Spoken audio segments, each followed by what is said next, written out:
Hey everybody! This video is going to cover the second part to solving systems of equations. In the first part we discussed the initial steps of graphing, substitution, and elimination, and in this part 2 we're going to just look at some more challenging problems and some more difficult types of situations that you might be in where a higher level of skill and technique will be needed in order to solve the system. What we're going to do first is look at an example where the technique that you're going to want to use here is elimination on first the x variable and then go back to the beginning of the problem and use elimination on the y variable. And you'll understand why you're going to want to do this as we work through the problem. So to begin, what you'll notice is we have a positive 5x and a negative 10x. And what we need to have is opposite coefficients in order to use elimination. So once we have our opposite coefficients, we'll be able to add the two equations together. So when you have 5x and you need the opposite of negative 10x so that they will cancel out, you will need to multiply your entire top equation by 2. And when you do that, you will have 2 times 5x to get 10x, and then 2 times 2y to get 4y, and then 2 times negative 3 to get negative 6. And what we've now created is a second equation that we can add to the initial second equation, and the x variables will eliminate, because negative 10 plus 10 is going to be 0. So what we're left with is the 6y plus the 4y, and that gives us 10y equals negative 13. To get y alone, we're going to divide both sides by 10. And then our final answer, y equals negative 13 over 10. Now, we've done everything correctly, and we've just so happened to get an answer that's a fraction. And what I said at the beginning of this problem, what we're going to use as our technique to get the answer is eliminate both variables by starting the problem over. Typically, we would take our y variable and plug it back into one of the equations to get the x variable. But plugging in a negative fraction, that kind of lends itself to making some errors very easily. And if you look at the second problem, it's actually quite easy to eliminate the y variable this time, so that we can just isolate the x variable and get our solution. So if you'll notice, the y variable in the first equation says 2y, and right below it there is a 6y. So what we're going to have to do this time is multiply the top equation by negative 3. When you do that, you're going to get a negative 15x. Negative 3 times 2 is negative 6, so you get negative 6y, and then negative 3 times negative 3 is positive 9. Now we can add these two equations together, and the 6y and negative 6y cancel out to make 0 y's. So we get negative 25x equals 2, and we're going to divide both sides by negative 25 and get our final answer for x, negative 2 over 25. So what has essentially been shown in this problem is that a situation that was going to give you fractions as your answer, you actually don't even have to deal with fractions in the entire problem, because the technique we used to solve everything was going back to the beginning of the problem and eliminating the other variable. So again, in the first problem, we eliminated the x variable, and then in the second problem, we eliminated the y variable. And it allowed us to get both of our answers, which were fractions, but we didn't even have to deal with plugging anything back in. Alright, moving on to a type of problem that will come up arbitrarily throughout your exams and whatnot, the times when you get a special case system where the result is going to have either infinite solutions or no solutions. You won't really know you have one of these problems until you arrive at the answer, so we're just going to talk about what the telltale signs are that you are going to be getting an infinite or no solution type problem. So to begin, you'll notice that the entire top part of the equation, we have a 2x and then a negative 6x right below it. And if we can make opposites with the negative 6, well then we'll be able to use elimination. Now, when you multiply 3 into the top equation, you get not only a positive 6x, but you also get a positive 3y. And when you add these two equations together, your negative and positive 6x, those are going to cancel to 0 x's, and your negative and positive 3y will also cancel out. So that means if you have 0 x's and also 0 y's, well, you don't have any more variables in your system. And 0 plus 0 is, of course, 0. And then the negative 2 and the negative 9, that'll make negative 11. So here's the conclusion. both of your variables have eliminated. They've disappeared from the equation altogether. So the only thing you're left with is the statement 0 equals negative 11. And as straightforward as that can be, 0 is not equal to negative 11. So there's no x variable, there's no y variable, and you're left with a statement that doesn't even make sense. Well, then that means this system had no solution. So that's kind of what you would see in one of those no solution type problems, or even infinite solutions. Both of your variables are going to cancel out. Now let's take a look at the second problem. You'll notice the second equation just says 1x, and right above it there's a negative 3x. So if you multiply the entire thing by 3, you get 3x minus 12y equals negative 9. And now we have opposite coefficients. So when we add the two equations together, our negative and positive 3x's, they cancel out to 0. And then our positive and negative 12y, that will also cancel out, and we have 0 y's. So again, 0x plus 0y, that just leaves you with 0. But this time we have a positive 9 adding to a negative 9. That will equal 0. And what we're left with is, again, a statement that doesn't have any variables, but this time, does 0 equal 0? Well, of course it does. So that means because we have a true statement, infinite solutions would be the final answer here. So, in summary, if you are only left with a false statement and both of your variables canceled out, then your answer will always be no solution. And if you're left with a true statement, like 0 equals 0, 4 equals 4, 10 equals 10, then that means infinite solutions is going to be the answer you would write down. Just to clarify something, by the way, if you were to graph a system where the answer is no solution, that system would look like two parallel lines graphed on the coordinate plane. And if you recall, the only way you have a solution is if your lines cross. Wherever they intersect, that's your solution. But if the lines are parallel, well, then that means they never intersect. And if they never intersect, then you never have a solution.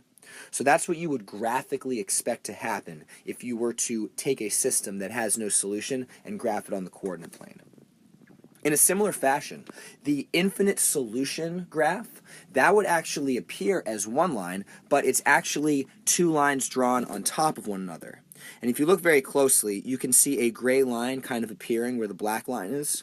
That gray line is just representing the exact same line, because that's literally what happens when you graph a system that has infinite solutions. Both lines are drawn on top of one another because they are infinitely intersecting at every point on both of the lines forever in both directions.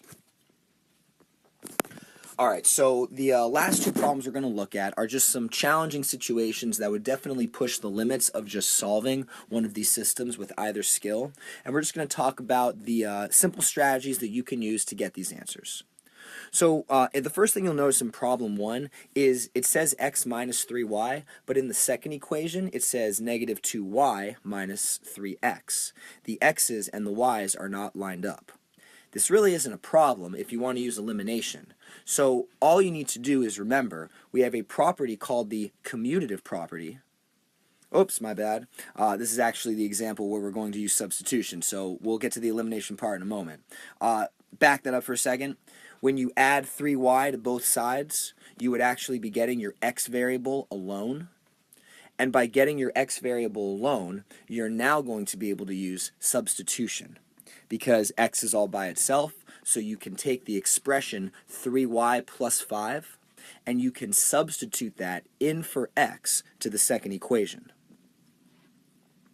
So basically, we've taken our second equation, negative 2y minus 3x, and instead of writing down minus 3x, we have replaced the x, we've substituted the x with 3y plus 5. Keep in mind, you're going to want to use parentheses around the blue 3y plus 5, because the next step is to use the distributive property.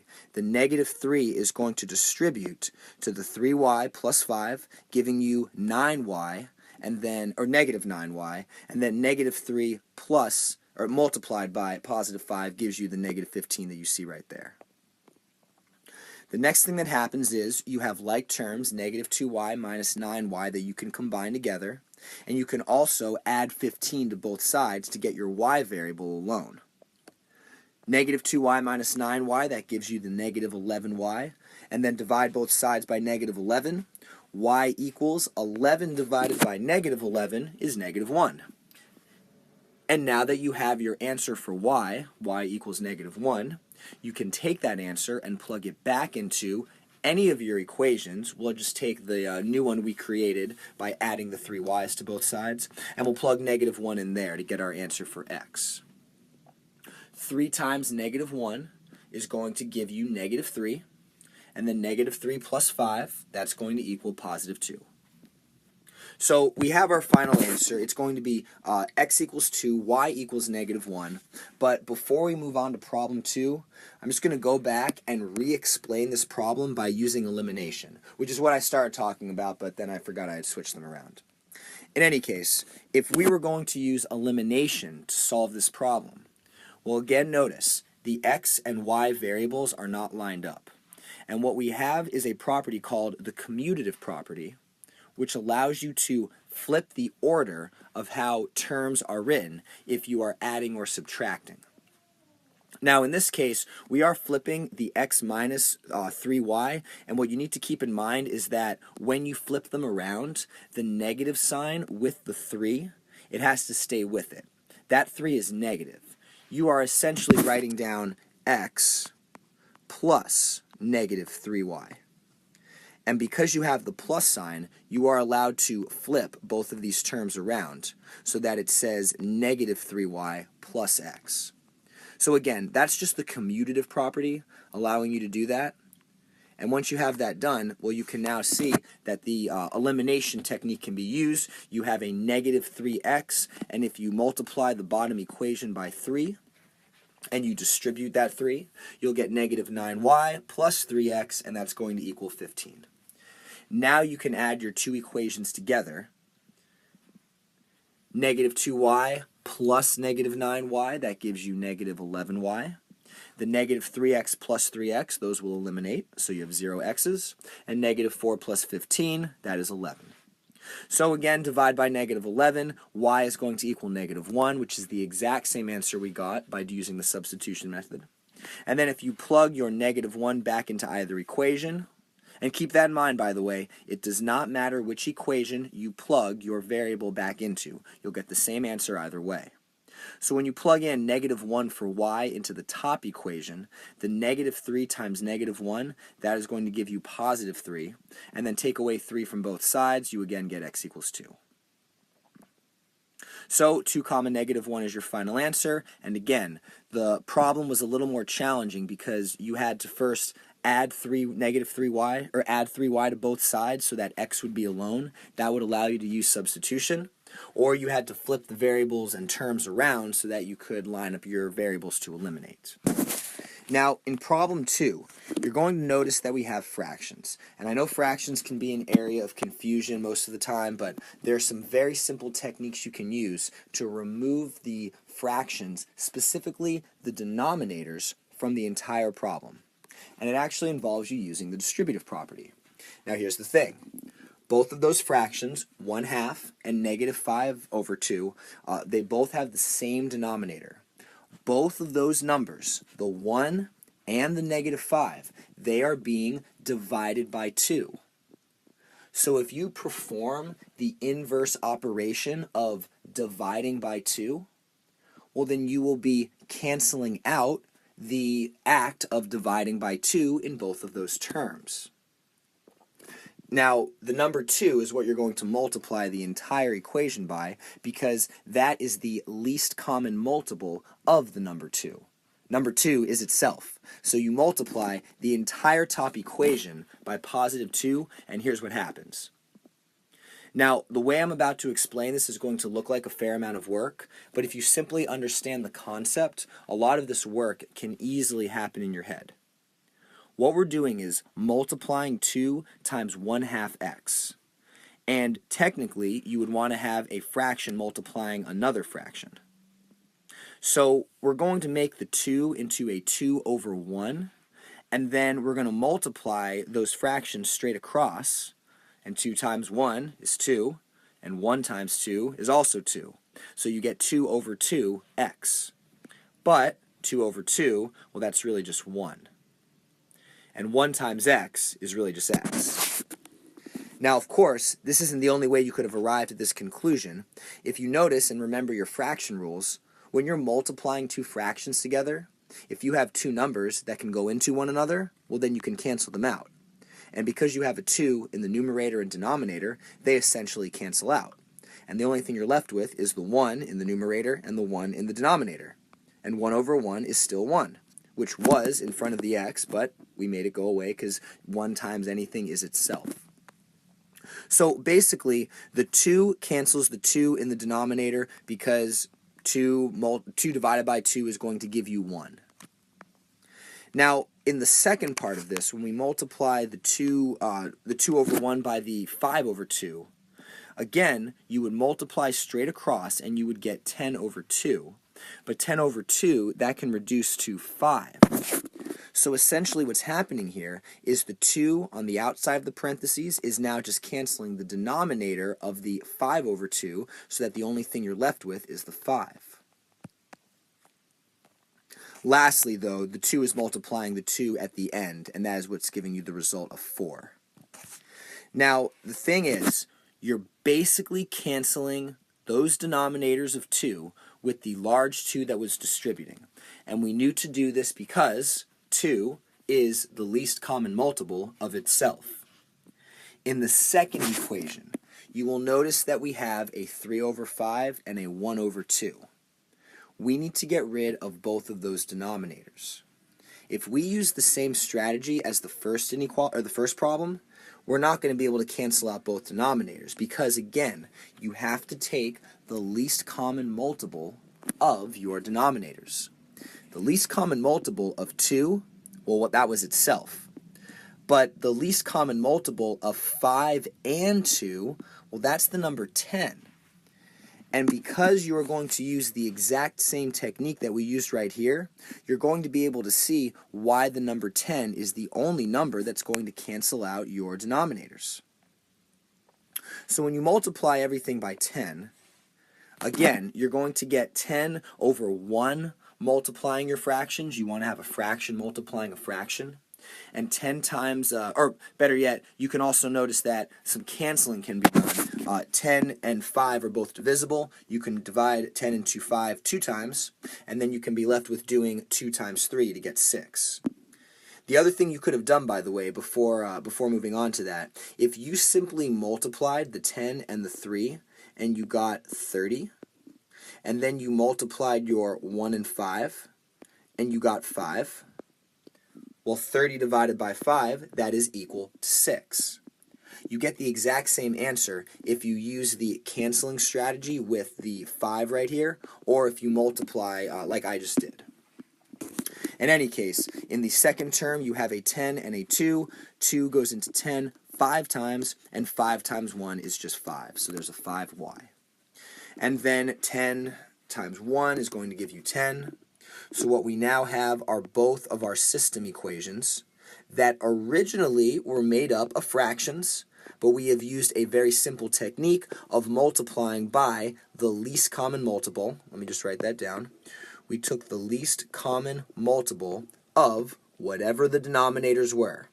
I'll say that again because it's a really big point. You just take the least common multiple of your denominators and you distribute that number, and it will make all of the denominators cancel out and go away. This is a very important strategy towards making solving equations an easier thing for you to do from here on out. But what we can do at this point in the problem is solve a very simple system. What I have done is taken the new equation from the top part of the system and simply rewritten it down here. And we are now going to see that elimination can very easily be used on the y variable.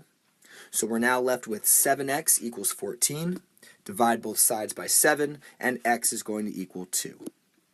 Take that 2, plug it back into either equation. What I'm not going to take the time to do right now, though, is just show you plugging that 2 back in, because that's going to deal with all of the fraction rules and stuff, and the goal of this video was to simply talk about strategies for simplifying these equations. So in any case, I hope we've been able to take a lot away from these videos. Basically, solving systems, sometimes those problems can be very simple, but sometimes there are more challenging sides of it. See you guys in class, and